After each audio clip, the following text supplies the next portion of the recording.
Today, I would like to share a niche self-transformation training course that was both criticized and appreciated in the US and Europe in the last half of the 20th century. Some say that it had many similarities with Scientology because the founder of this training series had connection with them. Watch the video to make up your own mind about it.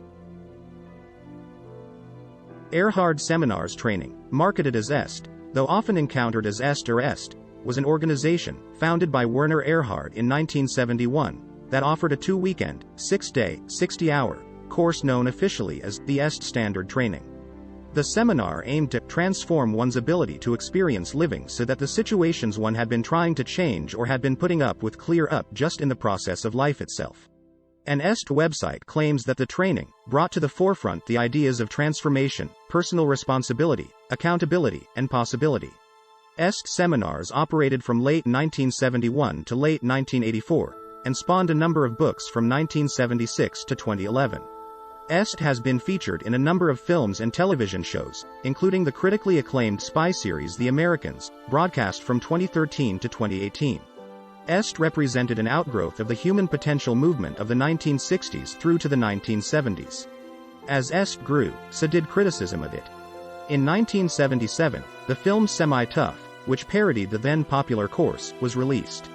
Various critics accused EST of mind control or of forming an authoritarian army. Some labeled it a cult. The last EST training took place in December 1984 in San Francisco. The seminars gave way to a gentler course offered by Werner Erhard and Associates and dubbed The Forum, which began in January 1985. The EST Standard Training Program consisted of 2 weekend-long workshops with evening sessions on the intervening weekdays. Workshops generally involved about 200 participants and were initially led by Erhard and later by people trained by him. Participants had to bet on something and take the seminar course. A standing mic will be used in the seminar course at that time, and several mic men were placed in the seminar room for the participants. Ronald Heifetz, founder of the Center for Public Leadership at Harvard University, called EST an important experience in which 200 people go through a powerful curriculum over 2 weekends and have a learning experience that seemed to change many of their lives. Trainers confronted participants one-on-one and challenged them to be themselves rather than to play a role that had been imposed on them by the past. Jonathan D. Moreno observed that participants might have been surprised how both physically and emotionally challenging and how philosophical the training was. He writes that the critical part of the training was freeing oneself from the past, which was accomplished by experiencing one's recurrent patterns and problems and choosing to change them. The word experience meant to bring into full awareness the repetition of old, burdensome behaviors.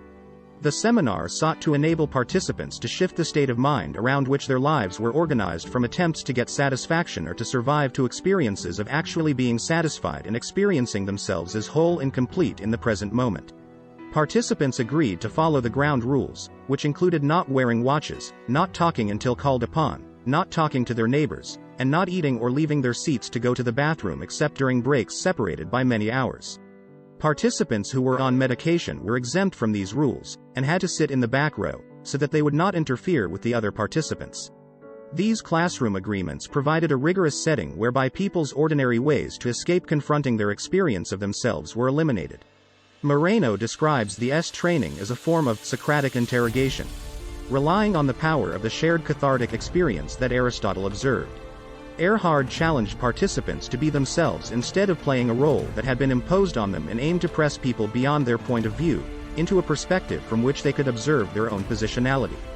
As Robert Kiyosaki writes, during the training, it became glaringly clear that most of our personal problems begin with our not keeping our agreements, not being true to our words, saying one thing and doing another.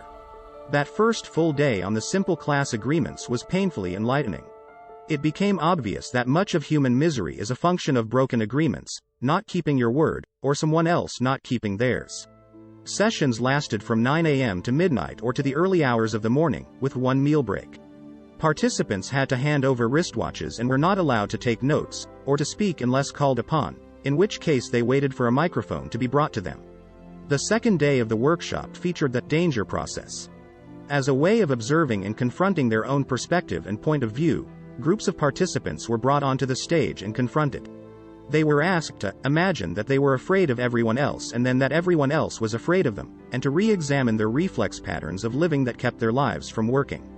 This was followed by interactions on the third and fourth days, covering topics such as reality and the nature of the mind, looking at the possibility that what is and what ain't, and that true enlightenment is knowing you are a machine, and culminating in a realization that people do not need to be stuck with their automatic ways of being but can instead be free to choose their ways of being and how they live their lives.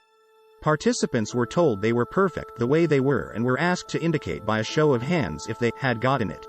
Eliezer Sobel said in his article, "This is it, est, 20 years later."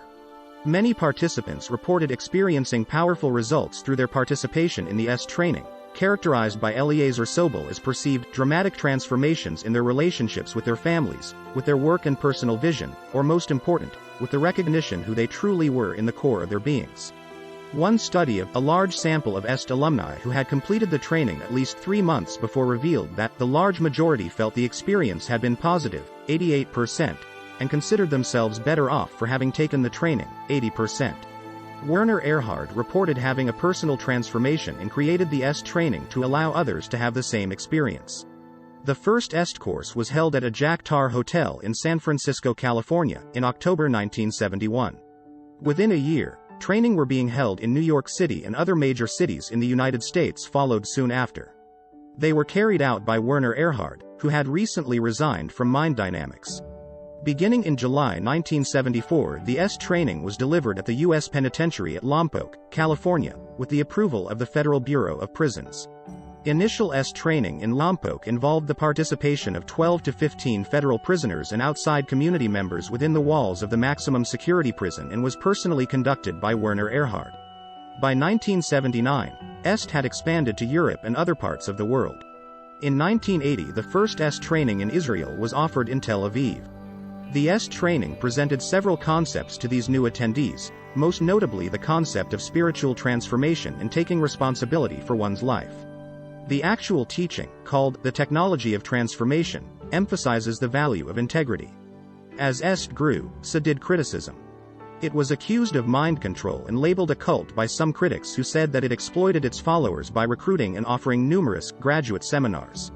In 1983 in the United States, a participant named Jack Slee collapsed during a portion of the seminar known as the danger process, and died at the hospital to which he had been transported. A court subsequently found that the est training was not the cause of death. A jury later ruled that Erhard and his company had been negligent, but did not give Slee's estate a monetary award. According to a 1991 report by the Los Angeles Times, est had been the target of a smear campaign by the Church of Scientology. This campaign had spanned several years, with examples being found in documents seized by the FBI in 1977. This smear campaign involved hiring personal investigators to spy on Erhard, recruiting Scientologists to covertly enroll in and disrupt est courses, and compiling information from disgruntled former est participants which could be used to discredit est. Scientology founder L. Ron Hubbard, who died in 1986, believed that Erhard had copied Scientology. Erhard disputed this, saying that est was essentially different despite some similarities. In their 1992 book Perspectives on the New Age, James R. Lewis and J. Gordon Melton said that similarities between est and mind dynamics were striking, as both used authoritarian trainers who enforce numerous rules, require applause after participants share in front of the group, and to emphasize reason in favor of feeling and action. The authors also described graduates of est as fiercely loyal, and said that it recruited heavily, reducing marketing expenses to virtually zero. The last est training was held in December 1984 in San Francisco. It was replaced by a gentler course called The Forum, which began in January 1985. Est, Inc. evolved into Est, an educational corporation, and eventually into Werner Erhard and Associates. In 1991, the business was sold to the employees who formed a new company called Landmark Education with Erhard's brother, Harry Rosenberg, becoming the CEO. Landmark Education was structured as a for-profit, employee-owned company. It operates as Landmark worldwide with a consulting division called Vanto Group.